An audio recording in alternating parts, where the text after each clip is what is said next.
Hey there Candy Crush lover, just downloaded Candy Crush and wondering what the sugar is going on? Don't worry, in this video I am going to show you how to play Candy Crush Saga. So without any delay, let's start the video. Every level has a goal: match candy, collect ingredients or clear the jelly.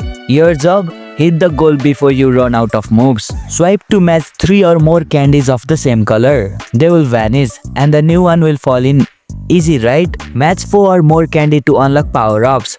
4 is equal to strip candy, 5 is equal to wrapped candy, 5 in a row is equal to color bomb. Combine them for mega destruction. Play your move. Don't just swipe randomly. Think ahead. Set up combos, target blockers and always keep your objective in mind. Clear the goal and boom, you win the level and move on. And here you go, it's done. That's how you can play Candy Crush. If you liked our video, press the thumbs up and share button. If you have any question, comment down below and don't forget to subscribe the channel for more tutorials.